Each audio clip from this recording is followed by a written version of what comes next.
Good afternoon, 112. So, ito yung platform natin kapag meron tayong online class. No? So, this is my first video presentation and it will be our first topic to discuss in this course. No? Remember, our subject is the contemporary world. So, I'll be doing a lecture on the introduction to contemporary world. Basically, it talks about globalization. Okay? Listen and sit tight. Meron tayong quiz after this video lecture. Okay, ready? So the topic is globalization in which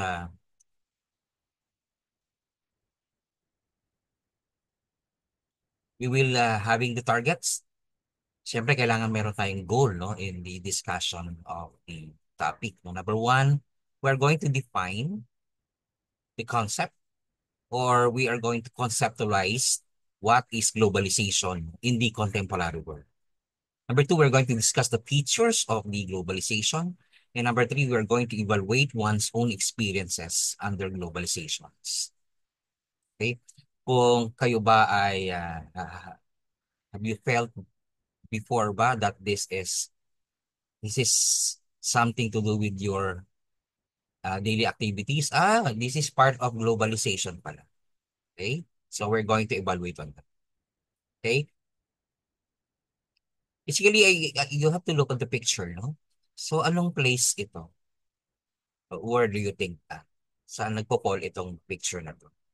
Actually, taken ito doon sa no, shots doon sa Boracay na wala siyang tao, no? Pero ito yung before, no? Pero nung nagkaroon ng program doon sa mismo sa focusing on the tourism on Boracay, so naging ganyan na siya. So this will be the before and the target no, yung kanilang magiging scenario kapag nag-apply sila a program na to be able to advertise the place. So ganyan siya, no? So ito yung mga program na inilatag, no, para doon sa program para magkaroon ng clients and tourist yung The Place Boracay. No? So ayan, iba't ibang mga posters, iba-ibang yung mga tinatawag ng pang-come-on. No? So ayan pictures. If you are seeing some of this kind of picture or ads in the Facebook or in the social media, ayan, nakikita mo siya dyan. So, para punta kayo ng Boracay, ayan, para mahalina kayo doon sa ganda. And the Philippine government has its slogan, no? Ito yung naririnig natin lagi, it's more fun in the Philippines, no? But here, it's more fun in Boracay, Philippines. So, focusing on the area, the tourist spot, Boracay. So the question is, what ideas or the idea of value used in these posters? Of course, they use advertising. Ito yung pangkamo nila, ito yung programa, no, kung paano nila mahalinang pumunta yung mga turista o yung mga locals in the Philippines na mag-travel dito sa Boracay. Actually, they use animation. They, they flagging the brand products and the design. Actually, hindi lang ito sa TV, sa social media, pati sa radio. And of course, in the different aspects of advertising, pinapakita rin din yung mga cultural exhibition and performance, music and performance art, and of course, visual arts. Actually, these are some of the methods no, para magkaroon ng advertising program yung isang ina-advertise na area. For example, in commercial, paano na ginagamit yun? Actually, they hire endorser, no? Yung mga famous endorser to be able to commercialize the product. Yun yung mga yun yung mga idea values used. Okay? Now, with this kind of advertisement, no, did we gain from this creativity? Actually, nagkaroon tayo ng revenue, no, through the influx of tourists. Nagkaroon ng It's More Fun in the Philippines, and they are actually seeing the ads in the social media. Actually, nagpuntahan ng mga tourists. Actually, kahit yung mga locals. And not only, basically not only in Boracay, but also in the different parts of the Philippines, na yung mga tourist spots, no? We have now LU, no? We have now Siargao and other tourist spots, which the Philippines actually gain revenue on this through the influx of the tourists. What else? Did we gain from this creativity or the advertisement? Of course, lots of jobs created. Okay? Ano pa? Skills are patronized. So yung lumabas yung creativity not only in doing the advertisement but also people uh, have these skills exhibited during the program or maybe in the areas. Hindi lang nagtrabaho, kundi maraming mga performances ang nagaganap dito. And actually, skills, which is basically Philippine folk skills, di ba? Na kailangan mamayagpag yung kulturang Pilipino on that matter. And basically, nagkaroon din tayo ng recognition and recommendation in that kind of posters or ads. So the point in this advertisement in Boracay is we are inviting not only locals but also the world.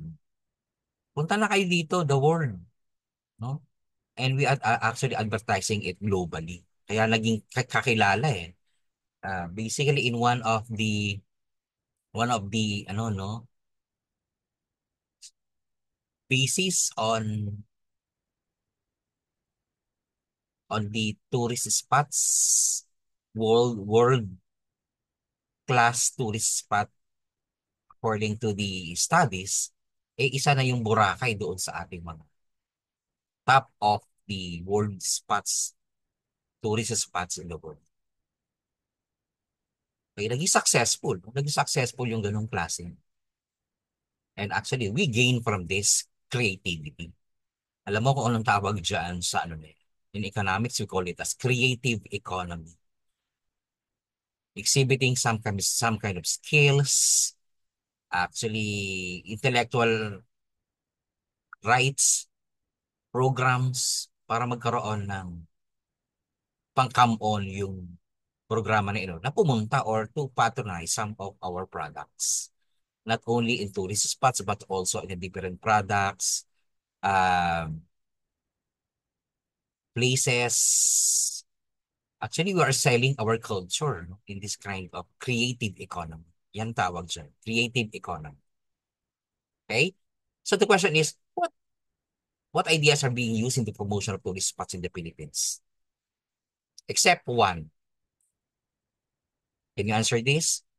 Are we using the ideas value of advertising, brand products and design? Yes, di ba? As I discussed it. Radio broadcasting and TV, or more tourists, more jobs. Except what?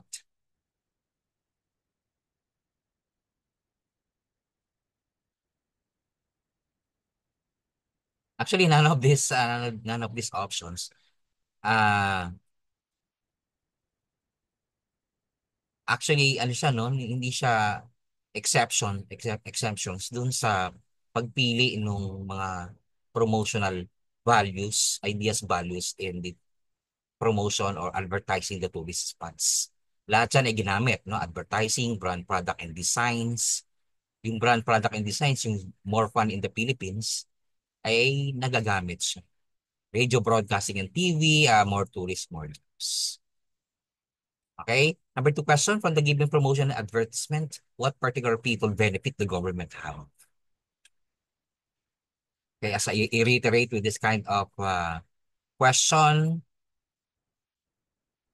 all of it actually benefited in this kind of promotions.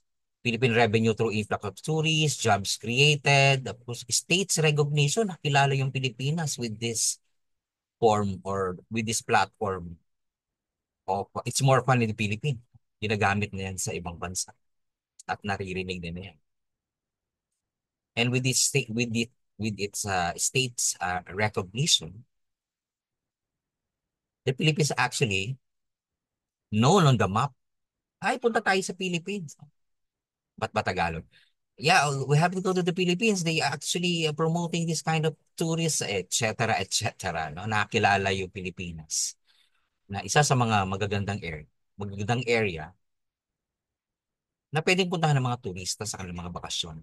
Halimbawa, yung ano, no, yung nakilala nila ito din sa yung Thailand, tourist spot sa Thailand in the different places in Asia. Now, with this kind of promotions or with this kind of creative economy strategies, yung Philippines actually was seen on the map.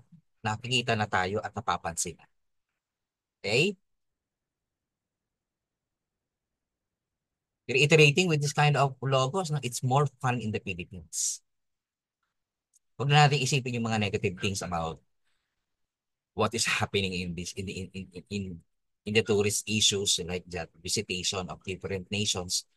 Basta it's more fun in the Philippines. Yan yung logo, no? O yan yung strategy na ginawa dati. Actually, nangyayari pa naman yun. It's more fun in the Philippines. Like, likewise, with the other countries, meron din silang mga ganyang klaseng promotional, no, advertisement. Like in Malaysia, kung nababasa yung Malaysia Truly Asia, ayan, they are actually inviting through this program or through these logos ay nakakapag-invite sila ng mga foreigners. Actually, nire-reflect nila yung kanilang culture with this kind of promotional advertisement. Just like in the Philippines, sa Malaysia. Sa China, ganun din, ano? Meron din siyang nakita ko doon sa internet din. China like never before. So they are talking about a renewed China promoting a new kind of China tourist destinations like never before. May mga bago na.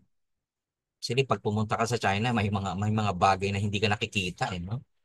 Na very inviting doon sa mga tourists. Galing ako doon. Anyway, ito, saang lugar ito? Actually, isa ito sa mga promotional issues, promotional ano rin, ano, strategies ng isang bansa, no? This is actually in South Korea. Are you watching K-drama? Actually, you're not just watching K-drama, but they are exposing their culture. Iba-iba yan. Ha? Kung napapanood mo, nakikilala mo yung bansa, no? Nakikilala mo yung lugar, nakikilala mo yung tao, nakikilala mo yung kanilang food, nakikilala mo yung kanilang how they talk, how what culture is being exhibited, and etc. So yun, no? Kapag you are engrossed with this kind of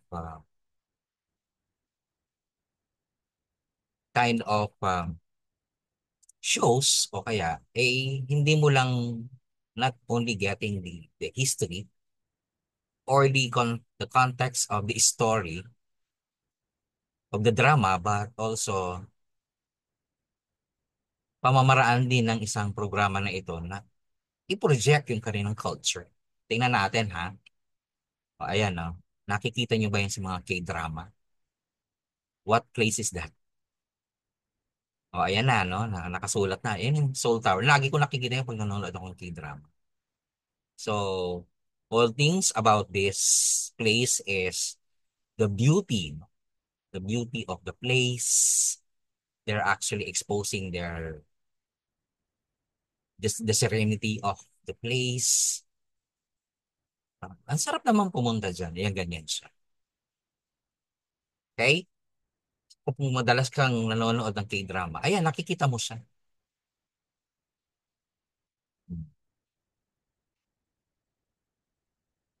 Based on the study, no, the Philippines, among countries in Asia, our country is the most westernized. Actually, hindi lang siya westernized, no, kundi um, yung Philippines capability of adapting or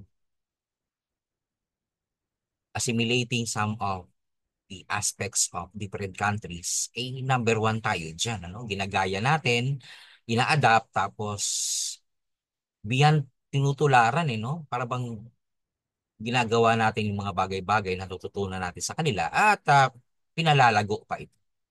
So yun yun. We called as Filipinos are suckers for Western pop culture. Not only Western pop culture but also other Asian pop culture. O, ayan siya. Gustong gusto natin yun. Bakit kaya? Bakit kaya naging gusto natin? Filipinos. So the question lies on why Filipinos love foreign stuff. Is it colonial mentality? Actually, we are, ano, no?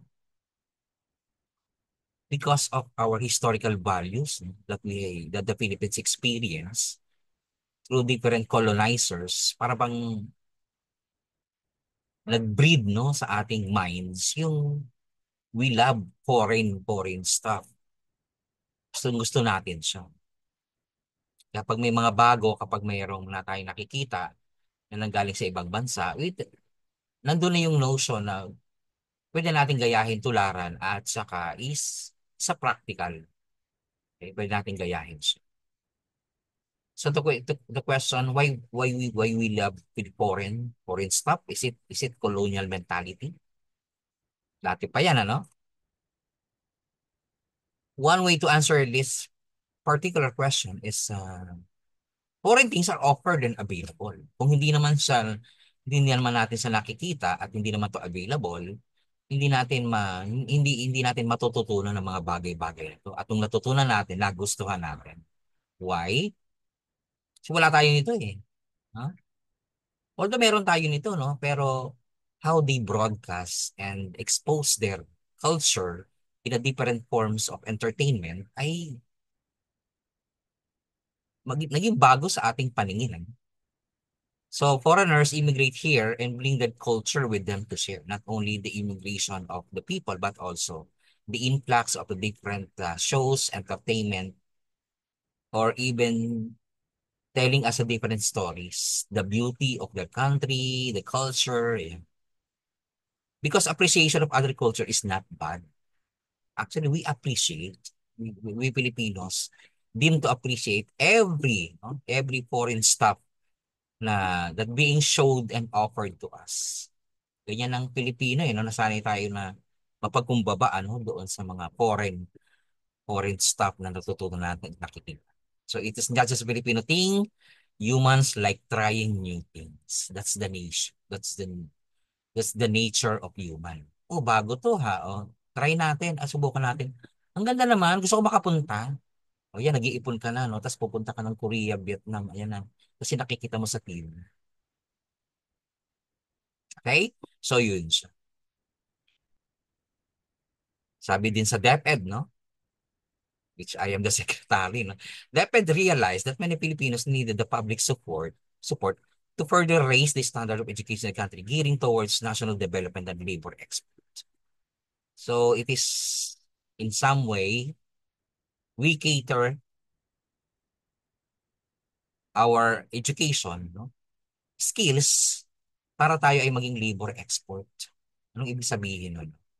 Na yung ating mga skills ay dinidevelop natin para umakma doon sa pangangailangan ng ibang bansa. In some way, ano to, no, very good, no? In some way, hindi siya maganda kasi, ano, no? Ang intention is, though you compete globally, pero dapat inuuna sa Pilipinas, no? Dapat dito muna nagdi-deals yung mga ating mga skills at saka yung mga expertise in work. Eh, ang DepEd ay nag-educate, nagpo-produce ng mga skilled workers din for labor export intentions. It's good, no? But in some way, nalilimutan yung sariling Pilipinas, no? Sariling bansa na dapat dito muna siya. Kaya mapag-uusapan natin yan sa ano. in this notion that the DepEd is to further raise the standard of education in the country, in which it must be gearing towards national development and labor export. So yung skills, kailangan, hindi naman yan ibig sabihin na papunta agad doon, no? Ibig sabihin, ang skills must be leveled or standard on the level of standard of international. Yun siya. And we tend to become globally competitive, and that is very, very, okay? This means prospective Filipino workers should have the necessary skills and knowledge in their industries that are comparable and even than the other countries. Not only, no, sabi dito, kailangan magpipit yung ating skills and knowledge na global, yes, it is globally competitive, but in some way comparable or even greater or even better than the other countries. Ay napatunayan natin yan, di ba? Na mas magaling tayo dun sa iba. Kapag pumunta tayo doon, laging Pilipino ay hinahanap lagi yan in terms of labor expertise. Ano man trabaho, no? Basta pag Pilipino, nagugustuhan siya. Okay? So with that skills and knowledge comparable to the other countries or maybe even better to the other countries, ultimately becoming employable outside the Philippines. Kaya nga tayo nagkaroon ng K-12, no? Kasi lahat ng mga bansa sa Asia ay K-12 na. Kaya para mapantayan yan at maging ma-develop din yung mga skills and knowledge ay ayan, nagkikater din tayo dun sa educational system which is parallel to the educational system in the different countries. Eh kasi yun din ang hinahanap eh, no? Kung tapos siya ng, ng grade 12 or a certain, sa ganon, no? Gets? So ano yung sinasabi ko, bakit ganon? Kailangan fit tayo dun sa competition globally, no? Eh, ito na yung the term globalization. That's why we cater our educational program of DepEd na ang pinoproduce dapat ay a person or individual who are globally competitive. Kasi nakakater tayo dun eh. Lahat ng ginagawa natin ay para doon para makapantay at in some way lampasan, no? Yung skills and knowledge of a different countries. Kung hindi man pantay. Like, not all aspects, no? Hindi natin kayang pantayan yan. In some way, tayo pa nga ang nag-a-adapt at nag-assimilate ng mga ganitong classic factors. No? Like in the picture, no? Yung product and services. Kailangan yung product and services globally competitive. Kumikater doon. Bakit? Bakit? Globalization. That's the point. No? That's concept of globalization. Every countries actually tend to hone their skills, products and services, knowledge, technology, ayan, culture, information capital. Kailangan ano siya, no? Nakakater dun globally. Hindi lang sa Pilipinas, ah. Of course, Pilipinas, we need to have this kind of skilled workers, but also nandoon na tayo sa era, no? I remember that I discussed about the global age. Nandoon na tayo. Kaya dapat in every aspect, on every factors of what we have in the Philippines, like the product and services, culture, in-expose natin yan globally. Yun ang tinatawag natin, globalization. Nakuha, doon lahat tayo patungo. Kaya kapag tinatanong yung standards of the Philippines, is that globally competitive? Yes. The product and services, technology, no? Medyo hindi pa tayo dyan, but tayo naman ang kinikater ng ibang bansa about their technologies. Wala pa tayong ganyan, no? Or maybe with the other aspect of technology, no? Nagko-compete pa tayo. People, ayan, dami natin dyan, ano? With our skilled workers, yung karunungan, kagalingan, at saka yung productivity ng mga people natin, like the OFWs. Ayan, binibigay natin yan global. Capital, information, and the culture. So yan ang tinatawag nating globalization. Hindi na siya nagko-confine sa isang area, kundi sa different, okay? Kailangan mag-cater to. So globalization is a highly interconnected world na ito na yung pinaka-norm, normal na ito. No? Bakit tayo nagde-develop? Kailangan globally competitive. So bakit? Kasi nga, we are in the global age. Okay? So it is the normal through which our experiences have been based and is shaping the way we perceive the world around us. Okay? So the globalization as we speak is it is a process through an increasingly flow of ideas, people, goods, and services and capital leads to integration, nagsama-sama na yan, of economies and societies. As I have discussed, no, last time that we met in our first meeting, maybe in the in the future, no, magkakaroon lang tayo ng isang trading policy, di ba? Magkakaroon lang tayo ng isang culture, di ba? Magkakaroon ng, share yung kultura natin lalabas doon. Hindi naman. Magkakaroon tayo, mag-evolve ang isang culture na ma-assimilate o ma-adapt ng different culture. I'll give you an example. Music. O ano yung mga trending music ngayon, di ba? It is the pop culture of the Americans, yung mga westernized, yung mga rap, di ba? R&B. We adapt that. O, yan ay magiging ano natin. So that is not ours. That's why. Hindi atin yan, pero we tend to adapt and to borrow it. Sometimes, pag hiniram natin ginagalingan pa natin. And that is the notion, no, of the Filipino globalization. Globally competitive or globally, ano yan, ano, overwhelming. Though in different aspects, in some, or maybe in some of the aspects. Magagaling talaga sila no? Pero kailangan lumalaban ang mga ano. Okay? So nagkakaroon integration of economies and societies in a different aspect of social, political, and economic. Nagiging isa na lang yan. And ang tinatawag na globalization. O nakakuha na ako ng globalization. Number one, halimbawa yung the flow of ideas. Korean culture had grown popularity in the Philippines across the world. The new ideas and trends were adapted from the Korean culture alongside mainstream culture. I'm talking about yung mga K-drama, no?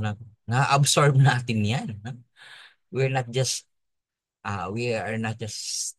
looking or watching the stories behind the dramas, but we adapt some of ways, no?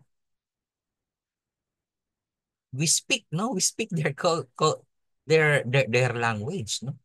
We tend to practice their culture. Really, sir? Yeah, oo, ginagaya natin yan. Damit lang Pag nakita natin ang ganda ng damit, tapos tinutularan, di ba? So yung flow of ideas ay nagaganap yan doon sa globalization. Hindi lang siya the ideas of a certain part of culture, but also in a different nation's culture. We tend to borrow ideas from the Americans, from the Europeans, from the Koreans, from the Japanese. Ayan. Hindi masama yan. Hiramin. Yun ang aspect of the globalization. There is a flow of ideas. We don't need to block these ideas kasi we tend to adapt it. No? We tend to assimilate. Gets? Kaya kung minsan kapag kumakain kayo, no? Ayan na yung samgyup, no? Ay, kain tayo. Saan mo nakita yan? Wala niyan dati, pero because of the influx of Korean entertainment here, aliyan, not only try, no? We tried and actually experience their food or the culinaries of the Korean, but also yung mga business, no? Dito na nag-influx yung ano, the influx of economic Korean businesses. Sino kumakain ng Samgyup? Sa natutunan kasi the flow of ideas in globalization. Ano pa? Kita mo yung bote? Umiinom ka ba niyan? sa mga natutunan. Okay? Tara, tikman natin. Ano kayang panlasa? Yan. Yun na yung ano. Sa colonial mentality, in a way, tapos na tayo dun sa colonial mentality, no? Nagkaroon na tayo ng adaptations kasi nandoon na tayo sa period na tinatawag natin gold, no, na global age. Natuto kang uminom yan dahil sa panood, ni-expose nila yan in a different culture. Ano pa? One is flow of ideas. Yung people, no? Another example is the mobility of people and services as demonstrated by the presence of foreigners migrating and working on other countries like our OFWs. Okay? Kailangan ng Pilipino, adi kailangan din ng ibang bansa yung mga workers from the Philippines. So, a continuous mobility of people ay nagaganap yan doon sa aspect of globalization. Not only to work, but also people migrate in the different countries, no? Yung mga Pilipino natin, ang dami na sa Hawaii, sa Canada, sa America. Ayan yan. Kasi people tend to move. Sa sila gagalaw, yung iba nag-iisip, migrating in different countries or maybe working in different countries. Because of the people, because of the flow of ideas, part of globalization. Gets? Eto, yung business, no? Alam nyo ba na they become part of the economic ano ito, assets ng Korean ito because they are selling lots of influences. Di ba? Actually, naging bahagi sila ng ano, no, ng stocks. Yung grupo nito at saka yung organization ng kanilang grupo ay isinalin nila doon sa stocks ng kanilang bansa, ng kanilang ekonomiya. So kapag kumikita, because of the concert, appearances, guesting, ayan, sumasama doon sa ano siya. So isa na siyang kumpanya. That's why these people are not treated, no, negatively, but they are treated as an asset, di ba? Hindi pwedeng lapitan to, no? Baka masugatan. Kasi these people are treated as assets. Di ba? Ganun siya. Okay? Iyan yan. Yaman ng bansa through this. Anong term yung ginamit ko kanina? Yung creative economy, not only by selling their product, but also how do you sell your products? And these people actually are products, no? They are human, but they are an asset in economic investment in their countries.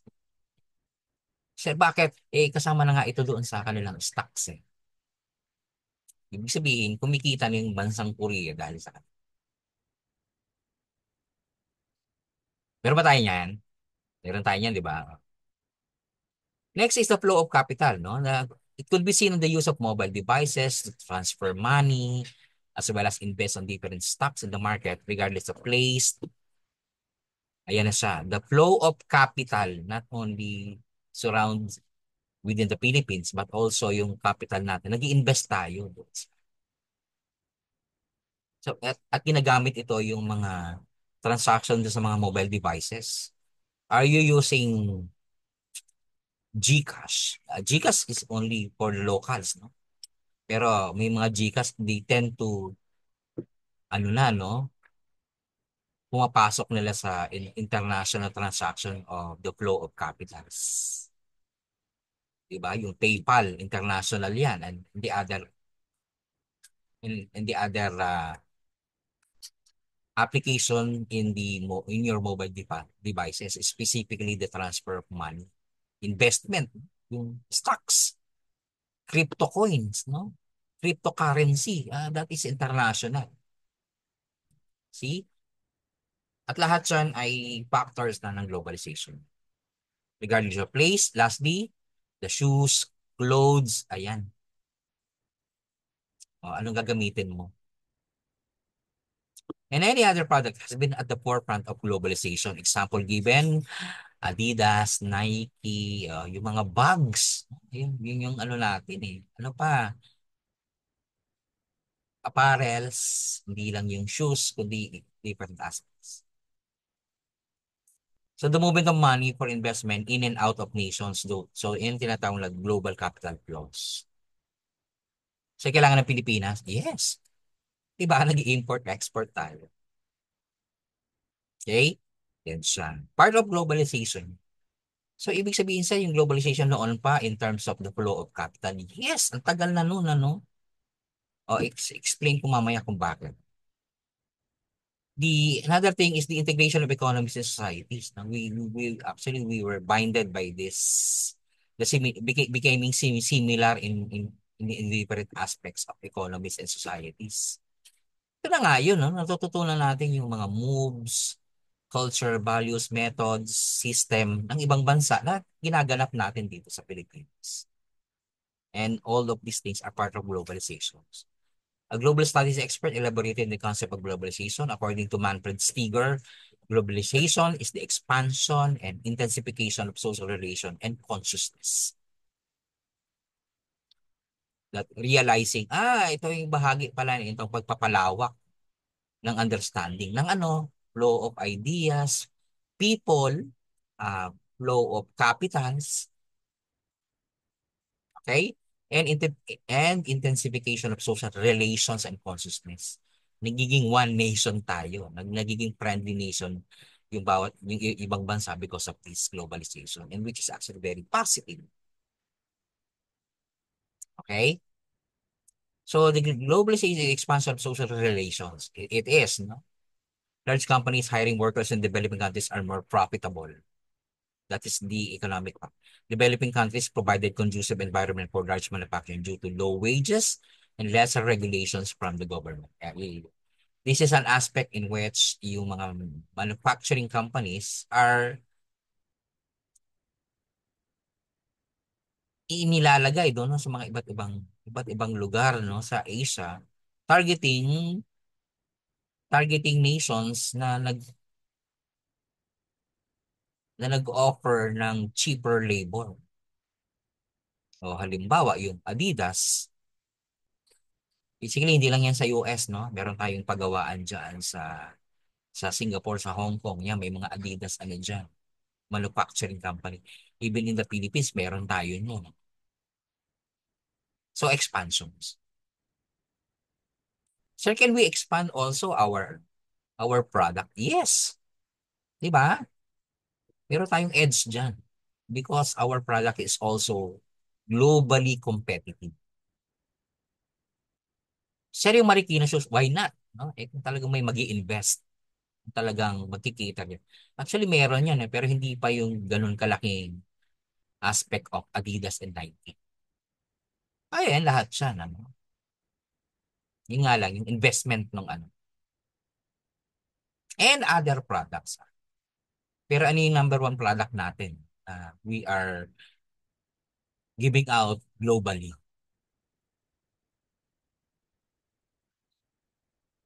What do you think? Ano yung produkto natin?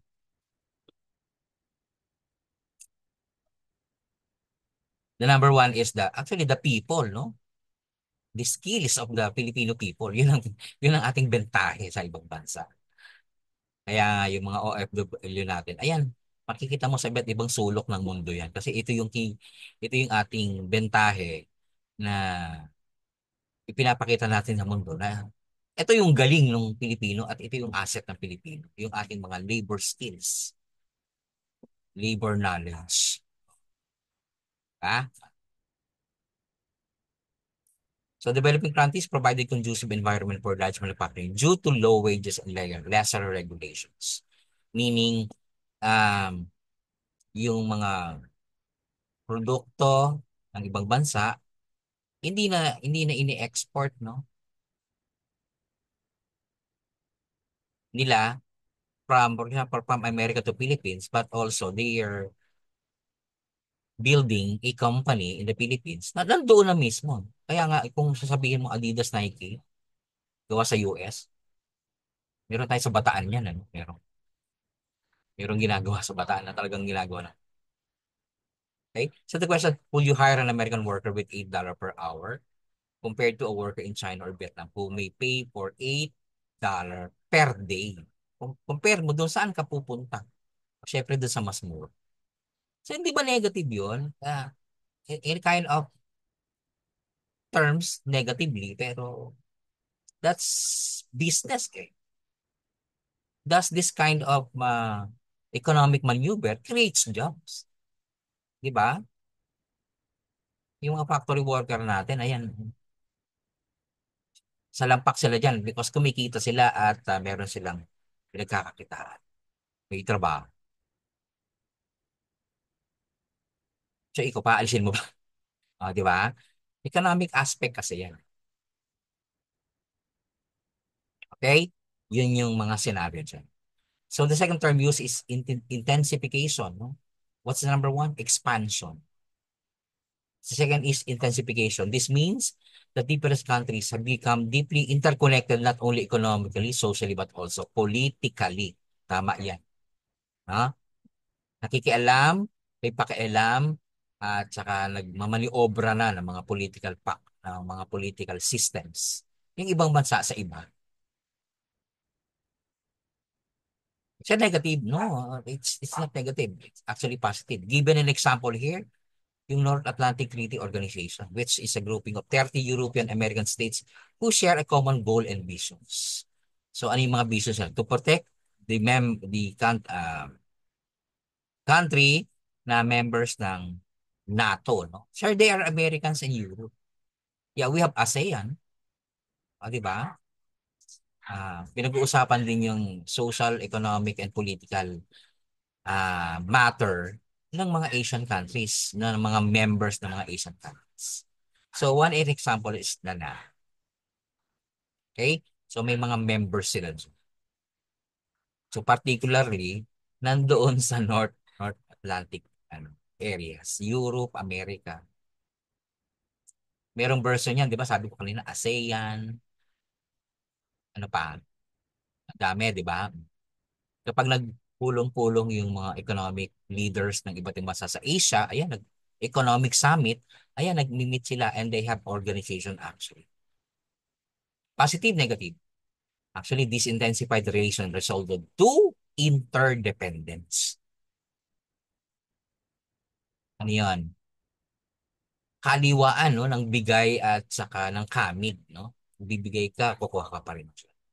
O yan ang tinatawag na economic interdependence. We give you our products and of course you have to give me your products. And in different countries, actually globally. Globalization. So it is a reciprocal give and take effects among actors or among countries stem from reliance one another in economic activity or security provisions. So kailangan ba natin mga produkto ng ano? Of course, no? Wala tayo nun eh. Technology lang eh. Saan natin kukunin ang ating mga technologies? Di ba? We have technologies pero mas advanced ang kanilang technologies and we needed those advanced technologies in the Philippines. Kaya hinihiram natin yan at saka ginagamit, kasama yan siya. And that is a part of globalization. So kung sasabihin mo, Sir, was globalization negative or positive? Sasagutin mo siya. Actually, mas maraming positive, eh, no? So may negative, yes, meron din yan. I'll tell you later. Steger also, the person, no, talks about the consciousness across world, time, and space. What Steger meant by the change in consciousness in time and space is that our sense of distance and time has dramatically changed. Nagkakaroon tayong mas malapit na relation sa bawat isa. Unang panahon, no? Bago ka bago mo mapadala yung communication mo, kailangan mo ng kalapati, no? Tapos mga ganun. O kaya letter siya, pero wala pang masyadong eroplano o barko. Kaya tumatagal namang ilang araw yun. But because of our change in consciousness in time and space, nagbabago ito dramatically. Nagiging mabilis, nagiging effective, nagiging productive. OFW talking to the family. Ang bilis, no? Dati, ano, nami-miss mo yung papa mo dahil nasa Saudi. Padadala lang niya cassette tape. Mga ganun. Ako, okay. O yung pinakamabagal, yung sulat mismo. No? Ayan. Okay? But because of a tick in your mobile device, ayan, nakakausap mo agad. In, ano, no? In sharing same time and space. O, ayan siya. Mabilis. Kahit anong itanong mo, hindi, actually, walang limit ito no? Walang time limit kapag ginamit mo yung your mobile device in a particular system. Okay? O, ayan siya. Yun yung consciousness. Paano natin malalaman na tayo ay meron ng that we feel or feeling that we have practicing or manifesting globalization? Number one, interdependence of countries in different social aspects. O, ayan siya. Ito yung sinasabi ko kanina, cooperation. Do we have collaboration for each country? Yes, no? In terms of a political system na or a certain organization which tackles issues and concerns of the different countries politically, economically, and socially. Di ba? Pag may mga economic summit, merong world summit, pinag-uusapan na yung mga problema, issues. So, interdependence of countries in different aspects. Number one, of course, the advancement of science and technology. Iwan pa nga tayo dyan, no? Yung iba, sagad-sagad na yung kanilang advancement, no? Pero tayo, coping pa rin tayo dun sa in a different advancement of science and technology. Yung iba nakaka-cope up, no? Pero siyempre, percentage of Filipinos, wala pang masyadong advancement sa kanilang mga science and technologies. Okay? Meron na ba na-experience na natin ang globalization through this? Yung cellphone mo, advanced na ba? Paano ka magpasa ng ng assignment? Like in this, no, we are having class because of this. Diba? Number three, environmental issues across borders. Kapag may mga issue in environmental, we actually felt the impact of globalization. Kaya na, nagkakaroon na ng mga trouble dun sa environmental. Actually, this is a we discuss in the other time and space, no, yung environmental issues across border. Ayan, pero pag meron ng mga problema environmentally, ayan, nagkakaroon na tayo ng we actually experiencing one of the indicators of globalization. Okay. Ayan, do I speak do I speak more of this? Ang dami pa niyan, hindi lang yan. Ano? Number four is the economic culture and political globalization. As I have said, no, the Korean culture, na-adapt natin yan, no, mahal na mahal pa natin yan. Umiiyak tayo dyan, no? Ayan. Ano pa, yung mga products of a different nations, like, ayan, tara, punta tayong Starbucks. Wala na yung Batangas Coffee. No? Tara, MTV, McDonald's, ayan, Disney, ayan. Okay? So, ayan siya.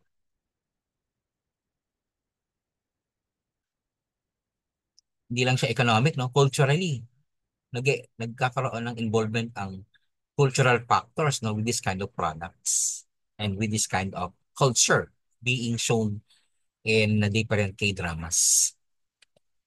Okay? Ang nagiging negative effect lang dito ay we call that cultural hegemony. Cultural hegemony. What's that? Cultural hegemony refers to the domination, nado-dominate na eh.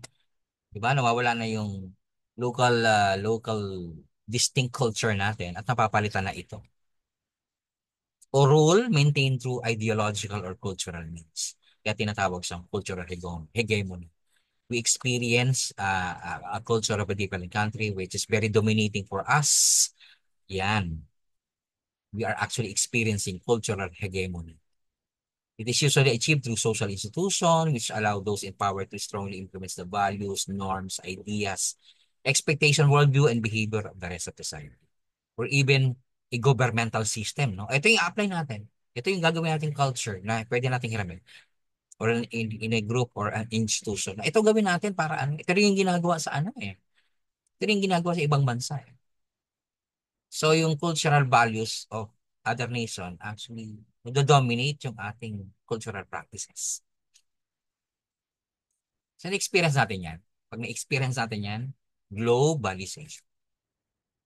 Gets? Alam mo, there is one country, no? The North Korea. Galing ako dyan, no? Yan ako nagpagupit. North Korea is the most isolated and least globalist country in the world, also famous for its absolute rejection of foreign investment. Absolute ayaw talaga nila ng Amerika, ayaw talaga ng mga foreign. Palusad mo lang isang product yan, huli ka agad dyan. Eh. To the worst, pwedeng ipapatay dyan. Ano? Any idea? Kaya lesser ang internet connections dyan eh. Lesser ang electricity, lesser ang in some way, they discourage no foreign stops or visitation, nililimit lang nila yung mga basic. Kaya minsan yung mga foreigners dyan ay nagpupunta dyan tapos nagbibideo. Pero bawal yung pag nahuli ka dun. Okay? Yan siya. Bakit nila nire-reject? Kaya, impact of globalization, so we've discussed economic, political, and the environmental impact. Economic impact refers to the increased interconnected and interdependence of PDP, people, and countries. Okay? We can understood in two related aspect, two related perspective. Actually, yung the opening of international borders to increase fast flows of goods, services, finance, people, and ideas is can be understood the greater impact of globalization. The changes in institution and policies at national and international levels that facilitate or promote such flows. Di ba? Pag-open ng ating mga trading policy sa ibang bansa, ayan na yan. Pag nagsimula na magkaroon ng trading ng ano dyan, ayan na siya. Ikakaroon ng flow of different aspects of globalization. Okay? I'll tell you this. So sabi ko kanina, sir, parang the very start ba may globalization na? Yeah, there is. There is the historical values of the Silk Road that actually connecting the ancient world through trade. Yan ang tinatawag na Silk Road. So, actually, this is discussed in a YouTube channel, no? Yeah, YouTube. Connecting the ancient world through trade. And to give you an idea about the Silk Road in terms of globalization, ayan siya, no? Ang Silk Road kasi, nanggaling yan sa China. Pinasimulan niya ng China na kung saan nagkakaroon ng road para ibenta yung kanilang mga produkto nang galing sa China papunta saan? In a different places in the world. So paano yun? Wala pa namang eroplano. Kaya nga, ginamit yung daan na to kasi na-explore ito ng mga Chinese at ito yung naging daan nila para lumawak pa yung flow of investment nila. Sir, ano yan? Kotse, no? Ito ha, I've seen the Gobi Desert. Ayan, naglakad sila dyan. Tapos papunta doon sa different countries like Kyrgyzstan, Tajikistan, lumawak na hanggang Tibet, India. Papunta na doon sa Persia. You see? Lakad-lakad lang yan. Talaga, sir? Oo. During that time.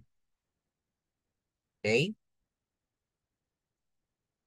You can imagine, nakarating from China, nakarating ng Greece, nakarating ng Turkey, Syria, Iraq.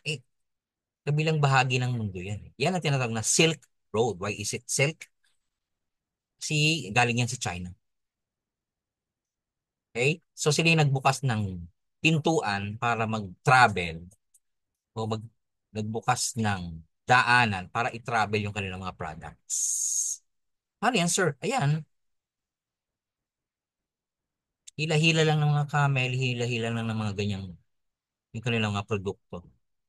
Ilan sila, sir? Actually, ang dami yan, no? Now, this is a modern picture, ha? Don't be misled, ha? So, ibig sabihin, kapag nagkaroon lang ng Silk Road trading noong mga panahon na yan, ganyan kadami yan, no? Eh, kasi ang daming produkto na lang dadalhin sa iba't ibang bansa. Ganun katatag ang mga Chinese, no?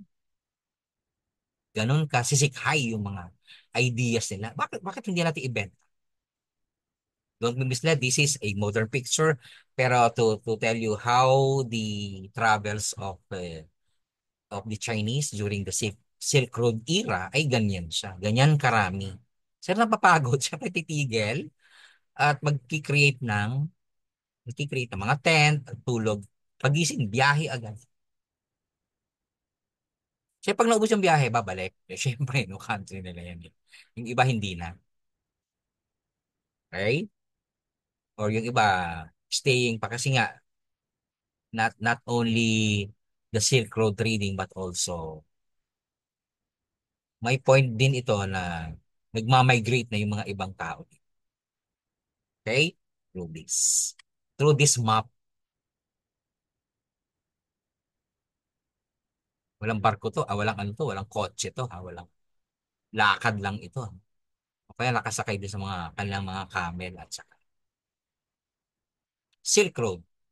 Sir, obviously, globalization, yes. Ha? On the economic side.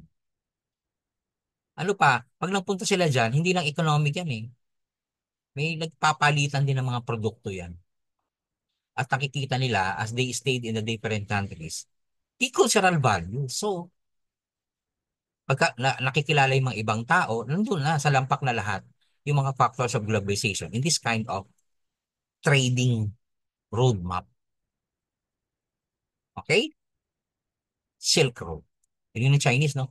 At itong mga daanan na ito na rin ang ginamit nung mga nag-trading din ng mga Arabian, iba-ibang from Iraq. Ito rin na rin ginamit na daanan kasi nga yung Chinese ang nagbukas nito. Ito na yung ginamit ng mga Mid-Eastern people para din sa trading sa iba't ibang lugar. So yung mga taga Turkey, Syria, Iraq, nagta-travel din sila papunta naman dito sa eastern side. Bakit? Nagbebenta nga ng kanilang ng mga products. Okay? And the Chinese actually open the gates, open the roads kung saan dapat mag-travel at meron tamang daan. Galing na. What else? Hindi lang siya silk, no? Pati din the spice, Silk Road, no? Ano yung spice routes? Ito naman yung mga expeditions ng mga navigators. Finding a spot na talagang may mga spice, uh, the historical basis of the looking for the Spice Island, no? Ayan ang ginawa. Ayan. So yung blue, yun yung barko na ginamit. Paano nag-travel? Yung mga iba't ibang lugar para magbenta, para mag-explore, navigate in a different. Sa Pilipinas may nakarating, oh. Oh, ayan, oh. Saan punto kaya yun? Oh, siguro daungan yan kasi dagat, eh. Oh, di ba? Oh, part of Manila Bay or maybe part of, ayan. Okay? So nadamay tayo doon and it is a very good thing na napasimulan yung Silk Road trading routes.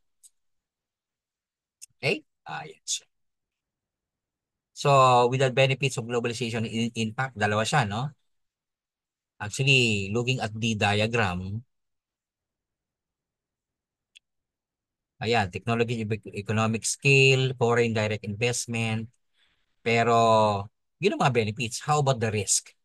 Siyempre, interdependence in a way, hindi siya naging balance. Ah, alam niya kung bakit, di ba? Siyempre, yung cultural hegemony, pati yung economic hegemony, no? Sila na lang yung nagbebenta lagi sa atin, tayo na lang yung nagiging seller, ay tayo na lang yung nagiging buyers. So, hindi siya medyo balance. Threat to sovereignty, o di ba? Inequitable distribution. Sino may kakayahan na mag-invest doon sa ibang bansa? Philippines hindi pa kaya, no? Or maybe some of it, pero hindi pa ganun kalago at saka hindi pa ganun ka. Still, other products of different countries are dominating, no? Dominating other countries politically, socially, and economically. So, yun yung mga risk. Though, mayroon siyang mga risk in response to benefits, mas marami pa rin siguro ang magiging benefits natin in globalization. But there are risks and the negative impact of globalization. O, nakukuha with this diagram. Halimbawa, ito, no? Yung workers from Asia, basically Asian individual ito, no? So, dito dinadala yung mga produkto nila. Okay naman, it creates jobs. Pero, gano'ng kamura, no? Yung labor nito, pag dinala ito sa US, doon sila nagbigay ng trabaho, mas mahal. Pero pag dito, but we tend to embrace this kind of economic system. Kasi kailangan natin eh. Di ba? Pag wala ito, paalisin mo to, wala tayong trabaho. Sir, lugi eh. Wala tayong magawa eh. Yun ang kanilang ano. Okay? And then we tend to embrace this kind of, though it's a negative impact of globalization, but we tend to. Ayan. Halimbawa, yung mga finished product from the America or in Europe, yung manufacturing yan ay dito sa part of Asia. Ayan, no? Kasama dyan yung Philippines. Ayan. Bakit dito dinadala? Cheap labor at saka environmental effects. Kasi mga ano yan, mga pabrika yan. Saka mga ano. Pagkatapos gawin sa manufacturing company in their ano, no? Yung mga finished product dinadala dito sa bansa at binebenta ito. Sino gumagawa? Asian countries. Kasi mura. So the raw materials ang gagaling. I'll tell you a story about this particular question. Are luxury handbags really being made in China? It's a complex answer. It is an article written digitally by Mikala Theocarus. Totoo ba yung mga bags talaga na mamahalin ay gawa? Gawa sa China daw ba? Yung sapatos nga eh, no? Meron tayong Nike Philippines, ito ginagawa yan eh. Hindi dito ina-assemble. Okay? Dadalhin muna doon o kaya direkta na rito ibebenta sa mas mahal na presyo. Okay? Ganun din ang bag. There's an article about written by Mikala Theocarus na tinatanong niya, are actually handbags really being made in China? Actually, totoo yan, ano? It was revealed, no? By Wang Sen, no? In a now removed video, na binibidyo siya, nagbidyo siya, yung basic bag craftsman. That he claimed in his video that 80% of luxury bags are made in China. Actually, mababasa niyo ito sa given the reference. No? Copy nyo lang tapos basahin nyo yung idea. Sinasabi niya na ano mga bags yun? Prada, Gucci, ano pa, Hermes. 80% of that ginagawa lang sa China. Actually, they are selling pa nga no, sa mas murang halaga. Pero pag ang mga bag na ito dinala na ito sa Amerika, sa Europe, ay mga ano na ito, no? Converted to peso, siguro mga 400,000, 500,000 na ito. Pero dito inassemble yan. Siguro yung mga finished product dinadala, tapos tinatatakan lang, nilalagyan lang ng brand, tags, binibenta na doon. Ito namang mga mayayaman, ano? Bili naman. Kailangan, punta tayo ng US, bili tayo ng ano, kasi yun ang original. Pero sa ginawa, ay, China lang yan. Not all ha, kahit ang kotse, kahit ibang produkto, ganun lang din. Ganun lang din ang ano siya. Negative, positive.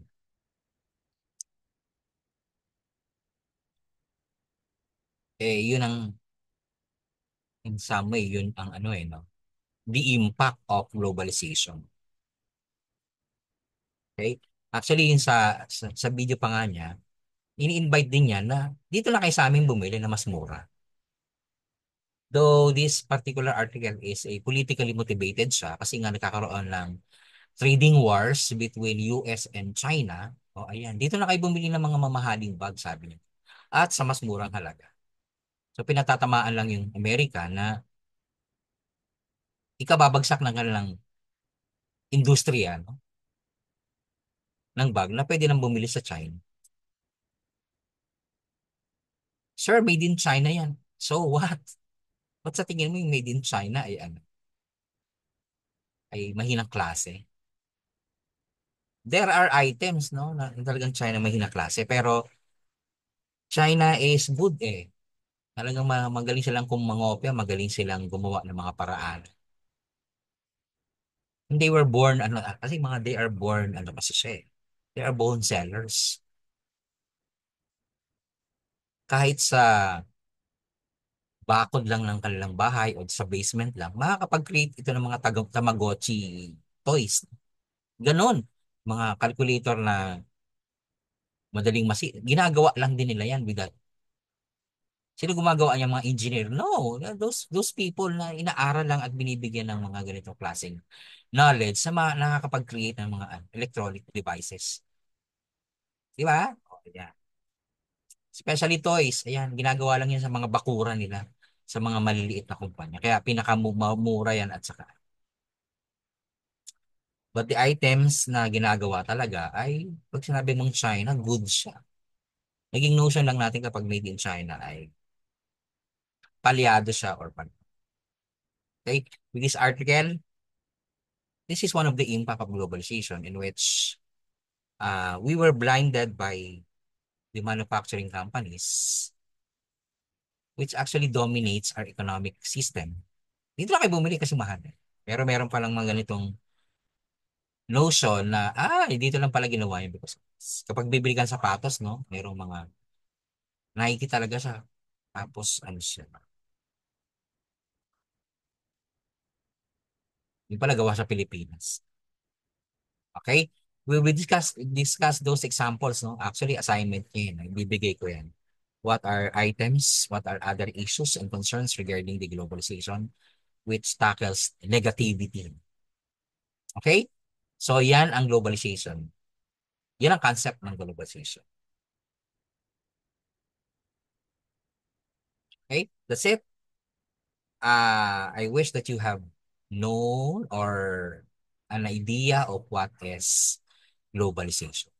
Simula yan noon pa man na naging na-institutionalize na lang yan na nagkaroon ng mga interdependence of different countries. Meron pang mga natin na tawag tayo international global system. No? Kapag sinabi nating NATO, ay ito yung sinusunod ng ba? Yan ang mga and that will be my next topic. Pwede ko i-discuss niya face-to-face, yung mga global system. Okay? So, that's it. Thank you for listening. Thank you for watching. I hope you heard ideas and concepts of globalization.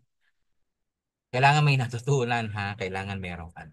Although mahaba, pwede naman paulit-ulitin. Pwede namang stop, kumain at dire-diretso. Kaya na bahala dyan. This is one way of reaching you in these methods na, alam ba, pag sa classroom, we tend to forget. Diba? We tend to skip, we tend to forget items that I have discussed. Pero in this video presentation, pwede, ano nga ulit sinabi? Pwede mong ganun yan. Okay? So that's it. We will meet kung mag-meet tayo. No? Ayan. And I'll be doing another lecture video presentation if nagkaroon ng ano ulit, no, ng schedule of online. But in the face-to-face, I would I, I would be glad na to discuss to you about this. Kasi mas maganda yung face-to-face discussion of this. Okay, that's it. Thank you for listening and that's it. Thank you.